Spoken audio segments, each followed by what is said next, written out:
The gentle hum of engines reverberated through the tropical escape, a luxurious cruise ship cutting through the crystal-clear waters of the Caribbean. Passengers sipped champagne under the golden sun, their laughter blending with the sound of waves lapping against the hull. Among them were Eric and Lila Palmer, a couple desperately seeking to mend the cracks in their marriage.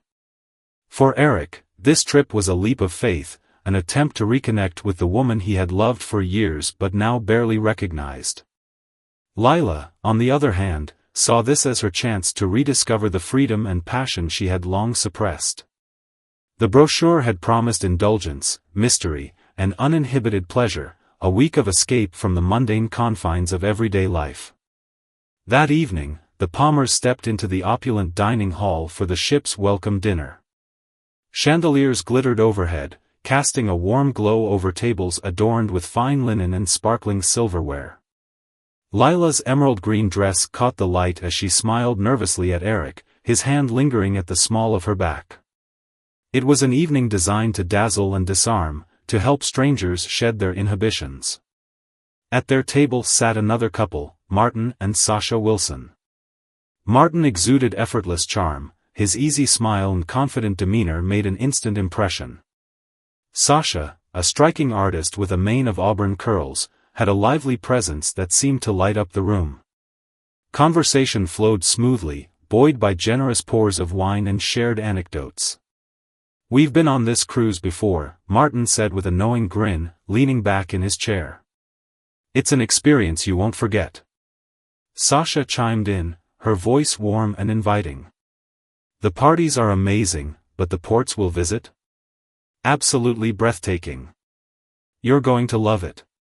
Eric and Lila exchanged a glance, their initial apprehension fading as the evening progressed. By the time dessert arrived, the two couples were laughing like old friends. There was something magnetic about Martin and Sasha, a vibrant energy that drew people in, making them feel seen and understood. For the first time in weeks, Eric felt a flicker of hope. Maybe this trip would work after all. Later, as the couples strolled along the ship's deck under a canopy of stars, the Caribbean breeze carried the scent of saltwater and possibility. The moonlight danced on the waves, painting the sea in hues of silver and blue. Martin and Sasha shared stories about their past adventures, their voices animated with excitement. "Tomorrow, there's a private cocktail party by the pool," Sasha said, her eyes sparkling. "You have to join us." Eric hesitated, but Lila quickly accepted the invitation, her excitement palpable. "We'd love to," she said, her smile bright. Eric nodded, silently vowing to keep an open mind. As the couples parted ways for the night, Eric and Lila stood at the railing, gazing out at the endless expanse of water. The ship's lights reflected on the waves, shimmering like fireflies. "This could be good for us," Lila murmured, her voice barely audible over the wind. Eric reached for her hand, squeezing it gently. "Let's hope so," he replied, his tone uncertain but hopeful. Neither of them noticed the shadow lingering in the distance, watching them from the darkened corners of the deck.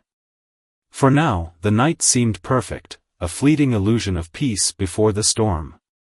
The second day aboard the tropical escape dawned with a radiant sun spilling its golden light over the turquoise waters of the Caribbean. From their cabin balcony, Eric and Lila Palmer watched the endless horizon, the salty breeze ruffling Lila's hair as she leaned on the railing. The promise of adventure hung thick in the air, yet Eric couldn't shake the unease that lingered in his chest. Lila, however, appeared lighter than she had in months, her laughter coming easily as she turned to him. "It's beautiful out here, isn't it?" she asked, her green eyes sparkling with the reflection of the sea. "It is," Eric replied, though his gaze lingered more on her than the view. He wanted to believe this trip could be their fresh start, but doubt whispered in the back of his mind. As the morning unfolded, the Palmers joined the rest of the passengers on the sun-soaked deck, where the ship's activities director was orchestrating a lively scavenger hunt. Eric participated half-heartedly, more focused on Lila's contagious excitement as she darted around, deciphering clues with the energy of a teenager. Her laughter was infectious, and for the first time in weeks, Eric allowed himself to relax. Mid-afternoon brought another encounter with Martin and Sasha Wilson. The Palmers had barely settled into their poolside loungers when Martin appeared, carrying a tray of vibrant tropical cocktails. He flashed his trademark grin as he approached. "Thought you two might be thirsty," Martin said, setting the tray down with a flourish.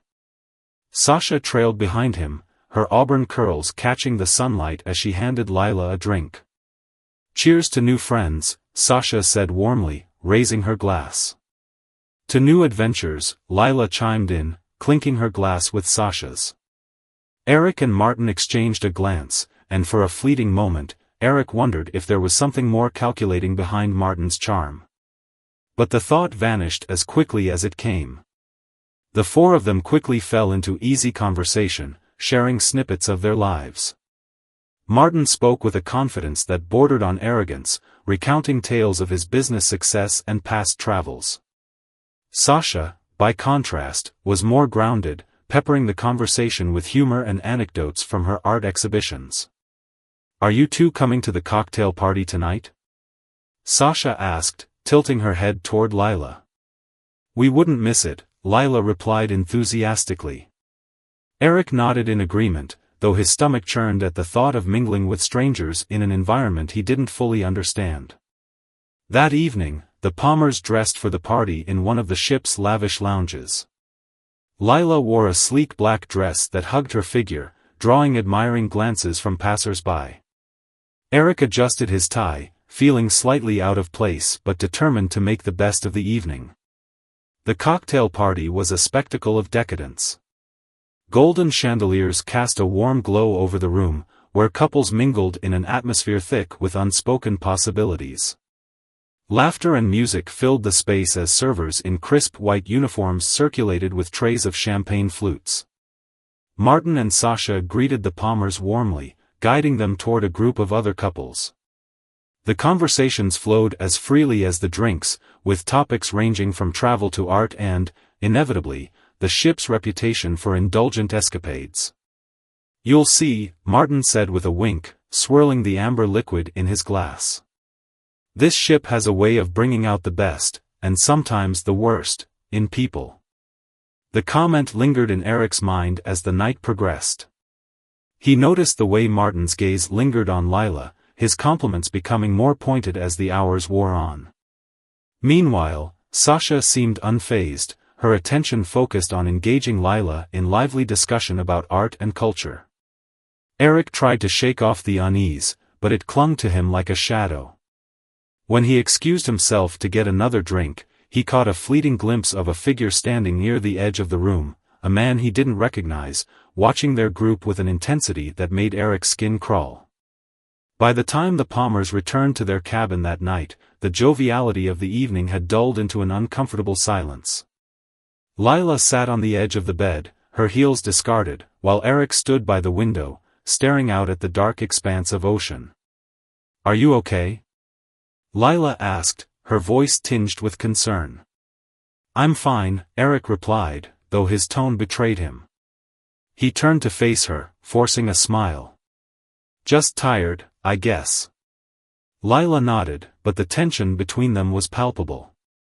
She climbed into bed, and Eric lingered by the window a moment longer, the image of the stranger at the party replaying in his mind.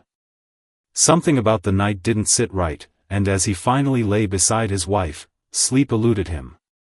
Outside, the ship glided smoothly across the waves, its passengers unaware of the darkness brewing just beneath the surface. For Eric, the promise of escape felt more like a prelude to something he couldn't yet name, a storm building on the horizon, ready to strike.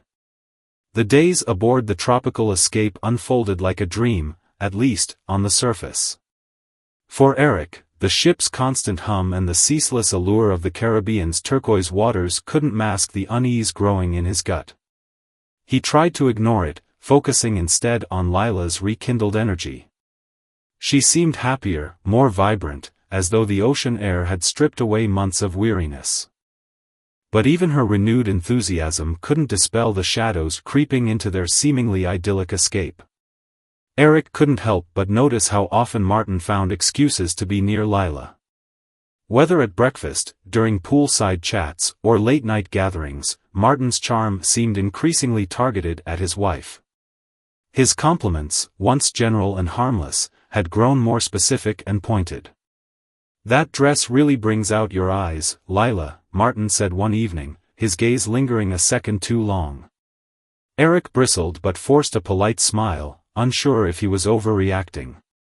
Lila, for her part, laughed off the attention, brushing it aside as Martin simply being Martin. "He's just friendly," she insisted when Eric brought it up later. But Eric wasn't convinced. There was something in Martin's demeanor that felt less friendly and more calculated. The growing tension wasn't confined to Eric's observations. Sasha, too, seemed increasingly wary of her husband. Though she maintained her lively disposition in public, Eric caught glimpses of strain in her expression during quieter moments. She would glance at Martin with a mix of exasperation and something Eric couldn't quite place, fear, perhaps. One afternoon, the group attended a private party in one of the ship's exclusive lounges. The room was dimly lit, filled with soft music and murmured conversations. Couples mingled in close quarters, the atmosphere charged with an undercurrent of indulgence. Eric felt out of place but stayed close to Lila, who seemed more at ease with the crowd. As the night wore on, Eric noticed Martin's behavior becoming more possessive. When Sasha wandered off to speak with another passenger, Martin immediately excused himself to follow her, his jaw tight. He returned minutes later, his face a mask of forced calm, but Eric caught the slight tremor in his hands as he lifted his glass. Lila, meanwhile, had drawn the attention of other men at the party, including one who introduced himself as a photographer. He struck up a conversation with her about art and travel, and for a while, Eric relaxed. But then Martin reappeared, inserting himself into the discussion with ease, his charm dialed up to full effect. "You have a way of making people feel seen, Lila," Martin said, his voice low and smooth. Eric's fingers tightened around his glass. It was subtle, but the undercurrent in Martin's words set his teeth on edge. Later that evening, back in their cabin, Eric confronted Lila. "He's crossing a line," Eric said, pacing by the window. "You don't see it, but there's something off about him."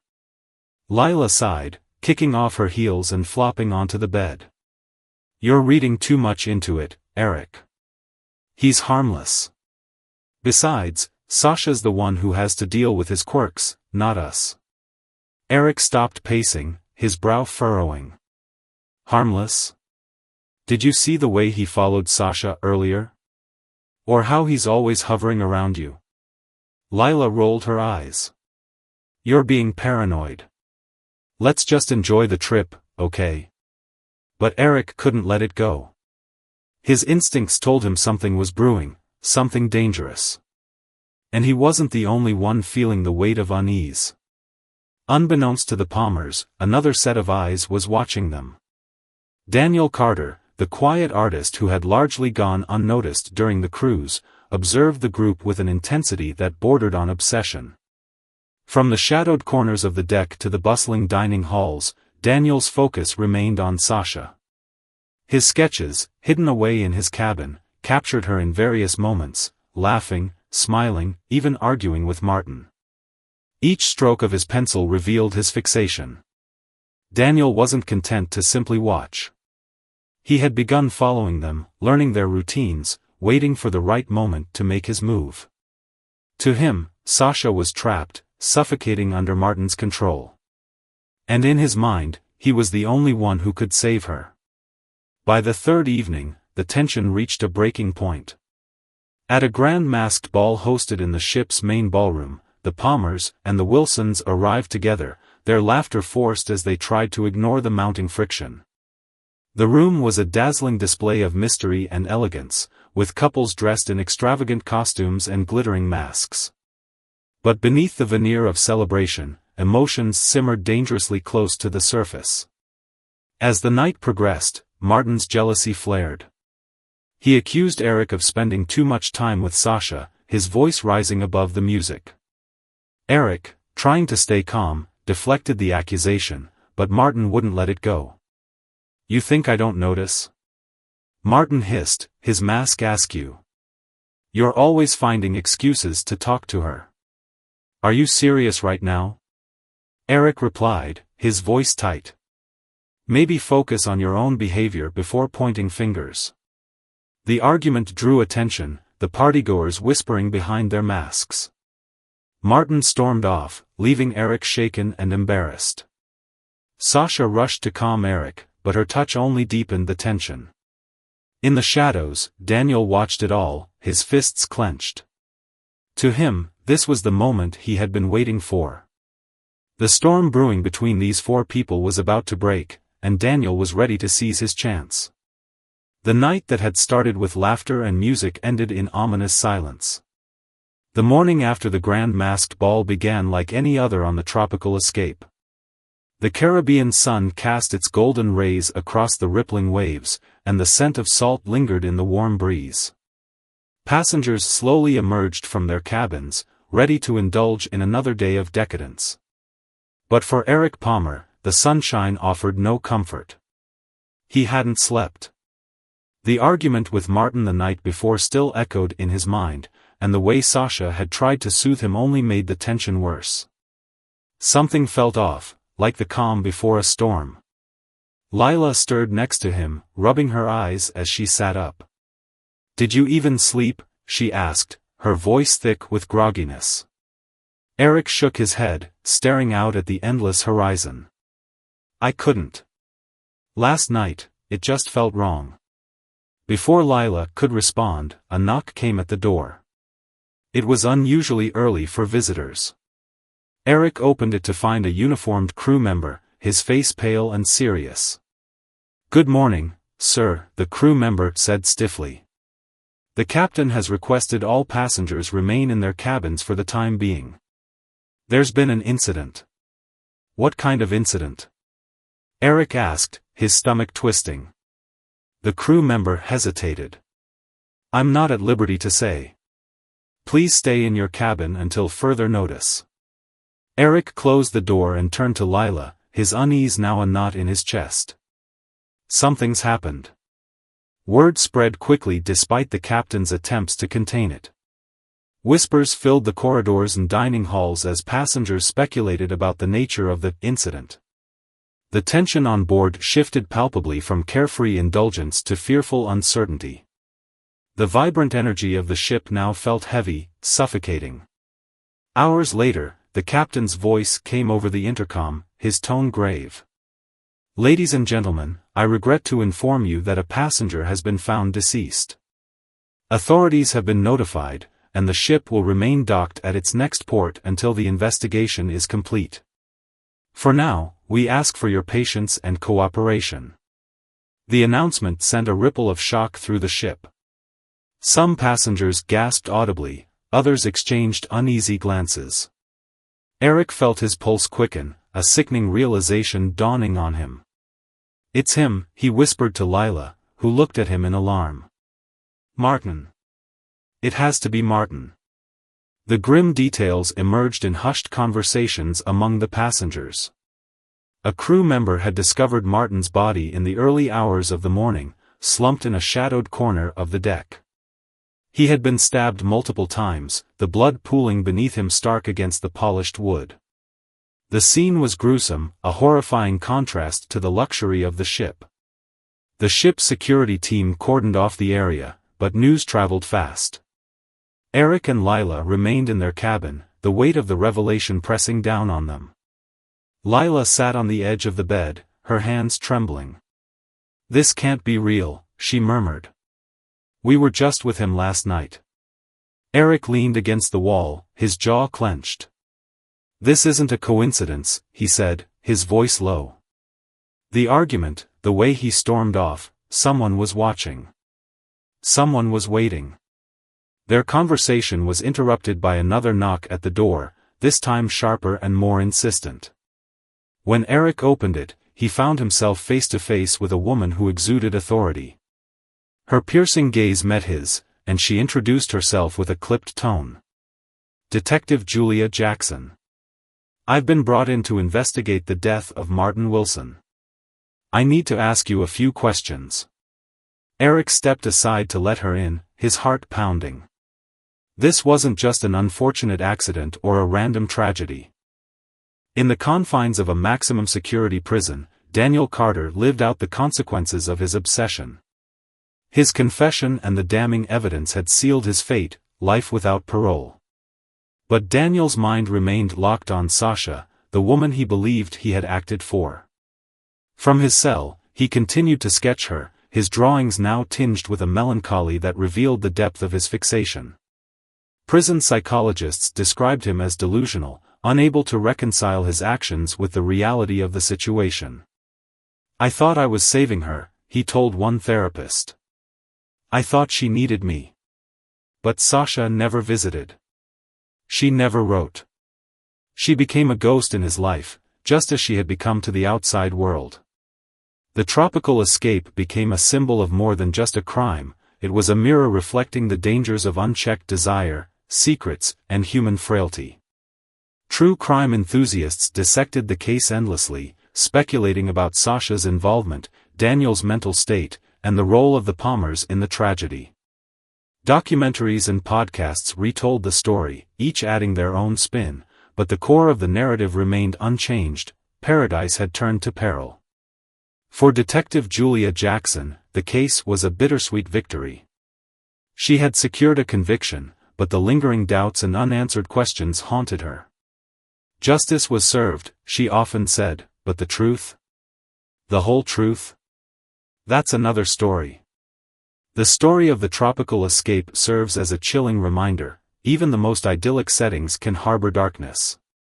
Secrets, once uncovered, have the power to unravel lives, and obsession can twist even the purest intentions into something destructive. For Eric and Lila, the cruise became a painful but transformative chapter, a lesson in forgiveness and resilience. For Sasha, it was an escape cloaked in scandal. And for Daniel, it was the ultimate downfall, his life consumed by a love that was never truly his. As the sun sets on the tropical escape, its tale lingers, a cautionary reminder that behind every facade of paradise, shadows are waiting to emerge. Some stories, like the depths of the ocean, are destined to remain unfathomable. The confession, though shocking, left Jackson unsatisfied. She leaned forward, her eyes narrowing. Why? What drove you to murder? Daniel's hands clenched into fists.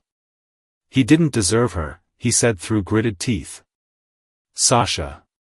She's trapped, suffocating under his control. He treated her like a possession, not a person. Jackson studied him carefully. And you thought killing him would fix that? Daniel's face contorted with emotion. She needed to be free. She needed someone who could truly love her. The room fell silent as Jackson let his words hang in the air. But something didn't add up. Daniel's obsession with Sasha was evident, but his demeanor suggested there was more to the story. What about Sasha? Jackson pressed. Was she involved? Daniel's head snapped up, his expression a mix of guilt and defiance. She didn't want this, he said quickly, but his hesitation betrayed him. I mean, she hated him, yes. But she didn't ask me to do anything. Jackson leaned back in her chair, her gaze piercing. Daniel, you're lying. You followed her onto this ship. You've been watching her, sketching her, obsessing over her. And now you're trying to protect her. Did she help plan this? Daniel's silence was deafening. He stared at the table, refusing to meet her eyes. The following day, Jackson turned her focus to Sasha. Confronting her in her cabin, the detective laid out everything: the surveillance footage, Daniel's confession, and his implied accusations.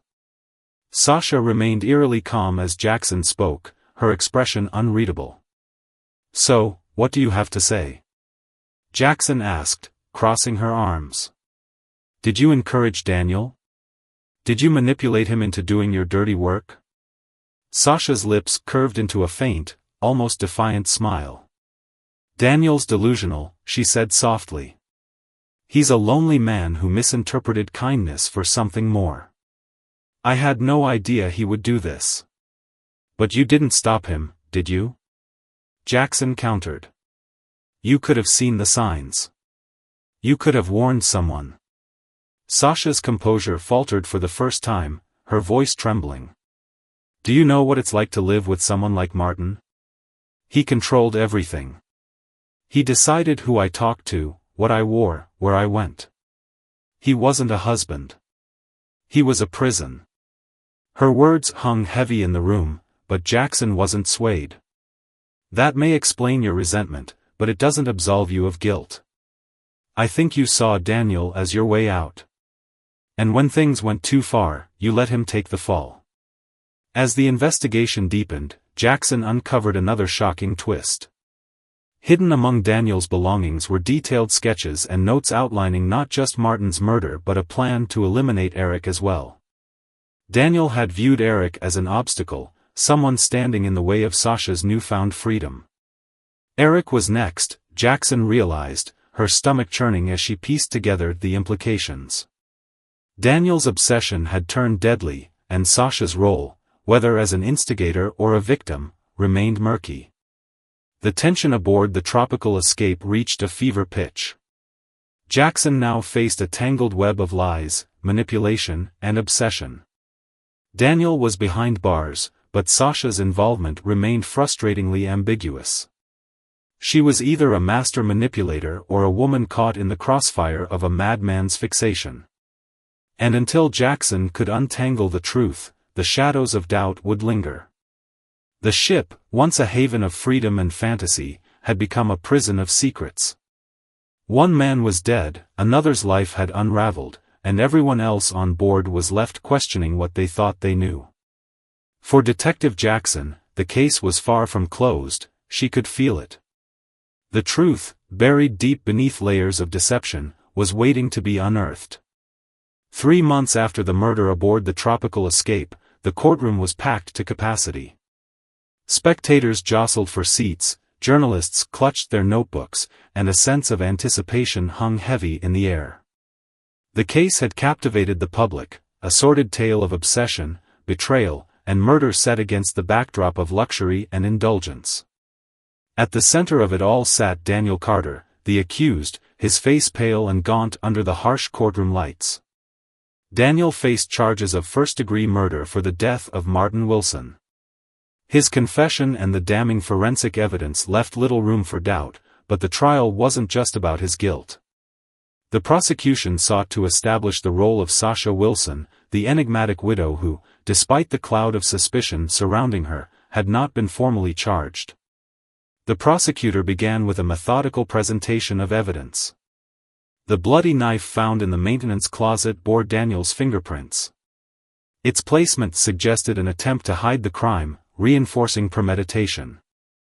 The grainy video showed a masked figure entering Martin's cabin on the night of the murder. Though their face was obscured, the prosecution argued that the figure's build and movements matched Daniel's. Daniel's sketches and notes, discovered in his cabin, detailed his fixation on Sasha. They included disturbing plans not only for Martin's murder but also for Eric Palmer, whom Daniel saw as an obstacle to his imagined future with Sasha. The prosecutor painted a picture of a man consumed by jealousy and delusion, driven to eliminate anyone who stood between him and the object of his obsession. But the prosecution didn't stop there, they turned their focus to Sasha. Sasha Wilson may not have wielded the knife, the prosecutor declared, but her manipulation and encouragement were the fuel for Daniel Carter's fire. She used him as a pawn in her bid to escape a controlling marriage. The courtroom buzzed with murmurs as the prosecutor detailed Sasha's interactions with Daniel, her friendliness that bordered on flirtation, her complaints about Martin, and her alleged failure to discourage Daniel's advances. While the evidence against her was circumstantial, it was compelling enough to sow doubt about her innocence. Daniel's defense team countered by framing him as a victim of unrequited love and emotional instability. They argued that Daniel had acted out of a moment of irrational passion, driven by his distorted perception of Sasha's plight. He wasn't calculating, he was desperate. The defense cast Sasha as a manipulator who exploited Daniel's vulnerability, planting seeds of violence without directly inciting it. Daniel himself testified, his voice trembling as he recounted his relationship with Sasha. "I thought I was helping her," he said, his eyes darting nervously toward Sasha. "She told me how miserable she was with Martin. I just wanted her to be free." When Sasha took the stand, the courtroom was silent. Her striking composure from the earlier stages of the case had begun to crack, and her responses wavered between defiance and vulnerability. "Yes, I complained about Martin," she admitted. "But I never asked Daniel to do anything. He twisted my words into something they weren't." The prosecution pounced on her statement. "So, you expect us to believe you didn't notice his growing obsession? That you had no idea he was planning to kill your husband?" Sasha's voice faltered. I didn't think he'd actually do it." Her testimony left more questions than answers, and as she stepped down, the courtroom buzzed with speculation. Was she a victim, or was she a mastermind? After days of deliberation, the jury returned with their decision. Daniel Carter was found guilty of first-degree murder and sentenced to life in prison without the possibility of parole.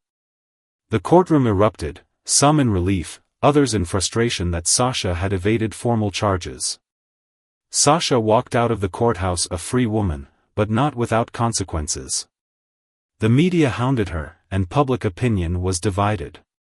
To some, she was a victim trapped in a toxic marriage; to others, she was a cold manipulator who had orchestrated her husband's death without getting her hands dirty.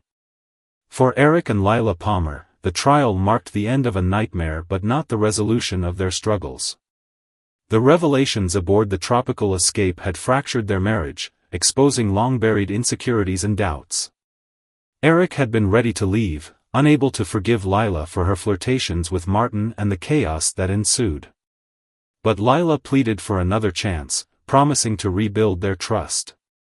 They began therapy, facing the pain and betrayal head-on. Over time, their bond grew stronger, not because they forgot the past, but because they confronted it together. Sasha disappeared from the public eye, retreating into obscurity. Rumors swirled about her, with some claiming she had found solace in another relationship, while others speculated that she had left the country altogether. Whatever her fate, her reputation was irreparably tarnished. The tropical escape, once a beacon of luxury and freedom, now bore the stain of scandal. Its story became a cautionary tale, a chilling reminder of the darkness that can lurk beneath even the most glittering facades. For Detective Julia Jackson, the case was closed, but the lingering question remained: how much of the tragedy was orchestrated by Sasha, and how much was the result of Daniel's own demons? The truth may never fully surface, but one thing was clear: secrets, once unleashed, have the power to destroy everything in their path. Months after the tropical escape returned to port, the ripples of the events that transpired aboard the ship continued to spread. For the passengers who had shared in the luxury, the laughter, and the tragedy, the cruise would forever be etched in their minds, not as the indulgent escape they had envisioned but as a grim cautionary tale.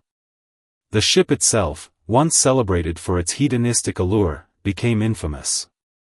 Tourists avoided it, unable to shake the image of Martin Wilson's murder, the ensuing trial, and the whispers of manipulation and obsession. News outlets ran endless exposés about the dark side of luxury cruises, and the ship's name became synonymous with scandal. For Eric and Lila Palmer, the voyage had begun as an attempt to heal the cracks in their marriage. Instead, it became a crucible, forcing them to confront painful truths about themselves and their relationship. Therapy was grueling. Each session unearthed fresh wounds, as they relived the betrayal, fear, and guilt they had experienced on the ship. Lila struggled with the guilt of her flirtations with Martin, and Eric wrestled with his inability to let go of the resentment that followed. But slowly, they began to rebuild, not the carefree romance they had once shared, but something new. Something stronger. It wasn't paradise, Eric admitted to a friend months later, recalling the cruise. But it taught us how to fight for what matters. Their renewed relationship, though scarred, became a testament to their resilience. They vowed to never let unspoken doubts or resentments fester again. Sasha Wilson slipped into obscurity after the trial, her once luminous presence dimmed under the weight of public suspicion. Paparazzi hounded her for months, eager for a glimpse of the Black Widow, a nickname bestowed by sensationalist tabloids. Some portrayed her as a victim trapped in a loveless marriage, others painted her as a cunning manipulator who had orchestrated her husband's death without leaving a trace. She issued no statements, granted no interviews. Rumors surfaced, of her moving to Europe, of a quiet life in a coastal town, or even of a new relationship, but none could be confirmed. For Detective Julia Jackson, Sasha remained an enigma. Despite Daniel Carter's conviction, the case continued to haunt her. She knew more than she let on, Julia confided to a colleague. But knowing and proving are two very different things. Daniel Carter's life was reduced to the cold, gray walls of a maximum security prison. His obsession with Sasha, once his driving force, became his prison within a prison. Letters he wrote to her were never answered, his attempts to explain himself ignored. He spent his days sketching portraits of her from memory, his art now a haunting echo of the fixation that had cost him his freedom. In interviews with prison psychologists, Daniel vacillated between remorse and denial. "I didn't mean to hurt anyone," he said repeatedly. "I just wanted to save her." But no one was left to save, not Sasha, not Martin, not even himself. For Julia Jackson, the Tropical Escape murder was one of the most complex cases of her career. Even after securing a conviction, she found little satisfaction in the resolution. The threads of manipulation, obsession, and guilt remained tangled, and the roles each person played in the tragedy were never fully unraveled. Was Sasha truly a mastermind? Or was Daniel just a broken man looking for someone to blame his actions on? Julia pondered during a rare quiet moment. And what about Martin? How much of his behavior pushed them to the brink? In the end, the detective understood one thing with certainty: the truth, like the ocean, could be vast and unknowable, hiding its secrets beneath the surface. The Tropical Escape continued to sail for a time, but its reputation never recovered. Its decadent allure became tainted by the memory of Martin's death and the scandal that followed. Eventually, the ship was sold and renamed, an attempt to erase its past. But for those who had been aboard, the memories remained vivid, unshakable. The story of the Tropical Escape became a staple in true crime circles, endlessly dissected in documentaries, podcasts, and late-night talk shows. Viewers speculated about Sasha's true involvement, debated Daniel's mental state, and questioned whether Martin's death could have been prevented. The case became a haunting reminder of how quickly desire and deceit can escalate into tragedy. For Eric and Lila, the cruise became a dark chapter they were determined to leave behind. Yet, in its own twisted way, it had brought them closer, forcing them to confront truths about themselves they might otherwise have ignored. The storm had passed, but its scars remained. As for the rest of the world, the Tropical Escape served as a chilling reminder: beneath the veneer of paradise, darkness can lurk. Secrets, once revealed, can destroy even the strongest foundations. And the pursuit of freedom, love, or escape, if unchecked, can lead to devastating consequences. Some mysteries, Julia Jackson knew, might never be solved. But one thing was clear: the Tropical Escape was no haven. It was a cautionary tale, forever shadowed by the darkness of human desire and the consequences of choices made in its grip. Months after the Tropical Escape docked for the final time, the story of the ship and the lives it had irrevocably altered continued to ripple through public consciousness. What had begun as a luxurious voyage promising escape and indulgence had turned into a chilling narrative of betrayal, obsession, and violence, a tale dissected by media outlets, podcasts, and armchair detectives alike. The once glorious reputation of the Tropical Escape was shattered. Its gilded dining halls, sparkling pools, and vibrant entertainment now served as a haunting backdrop to one of the most infamous crimes of the decade. The ship itself became a pariah of the seas, a floating specter of scandal. Ticket sales plummeted as the public grew wary of the dark allure that had once been its selling point. Eventually, the ship was sold, its name changed in a futile attempt to escape its past. But the memories lingered for those who had sailed on her. For Eric and Lila Palmer, the cruise had been an attempt to salvage their fractured marriage. Instead, it had become a crucible, forcing them to confront not just the tragedy surrounding them but the cracks in their relationship that had brought them aboard in the first place. Therapy became their lifeline. Sessions were grueling, filled with painful truths and raw emotions. Eric grappled with his lingering resentment over Lila's flirtation with Martin, while Lila struggled to regain Eric's trust and forgive herself for her mistakes. Slowly, they began to rebuild their bond, not as the carefree couple they once were, but as partners who had faced darkness and emerged stronger. "It wasn't the escape we thought it would be," Lila admitted in a rare interview months later. "But it forced us to see each other in ways we hadn't in years. That's how we survived it." Eric echoed her sentiment. "The cruise was a nightmare. But it taught us what we were willing to fight for, and what we were willing to let go of." Their story became a rare glimmer of hope in the shadow of the tragedy. While the tropical escape destroyed some lives, it had, in its own painful way, saved theirs.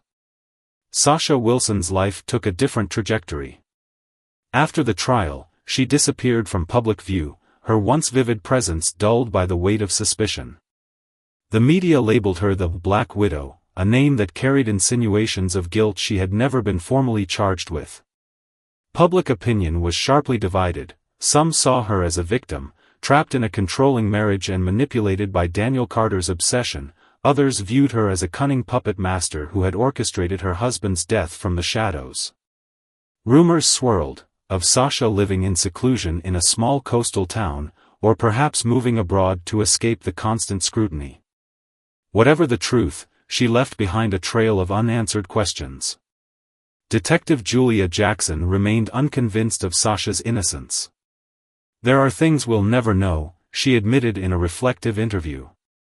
"But my gut tells me Sasha played a bigger role than we could prove." Sasha's silence ensured she remained an enigma. Her name became synonymous with mystery, a figure forever lingering in the gray area between victim and villain.